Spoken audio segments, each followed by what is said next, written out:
शिवसेना उद्धव बाळासाहेब ठाकरे पक्षाचे आमदार अनिल परब यांनी सावली डान्स बार प्रकरणी मुख्यमंत्री फडणवीसांची भेट घेतली आहे।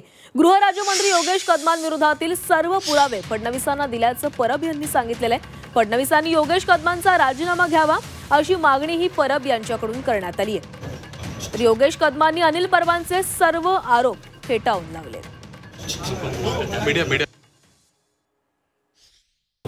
डान्स बारच्या संदर्भातली सगळी माहिती, डान्स बारचे कुठले कुठले कायदे, dance bar prohibitory act, duties and liabilities या सगळ्याची व्यवस्थेत मांडणी करून असे जे जे आरोप मी त्या दिवशी केले होते त्या सगळ्या आरोपांची आज पुरावे मी मुख्यमंत्र्यांच्या हाती दिलेले आहेत आणि मुख्यमंत्र्यांकडे ही मागणी केलेली आहे की माझे दिलेले पुरावे तपासून घेऊन त्यांनी गृहराज्यमंत्री योगेश कदम यांच्यावरती योग्य ती कारवाई करावी।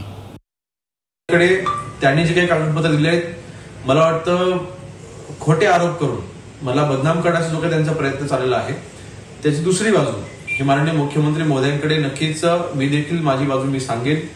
जे काही कागदपत्र आहेत ते कसं जे काही रामदासभाईंनी यामध्ये वक्तव्य देखील केलेलं आहे त्यांनी देखील क्लॅरिफिकेशन दिलं होतं की जी काही ती वास्तू आहे आम्ही अनेक वर्ष ती भाड्यावरती दिलेली आहे आणि कायद्यानुसार जो भाडेकरू आहे तो जबाबदार आहे।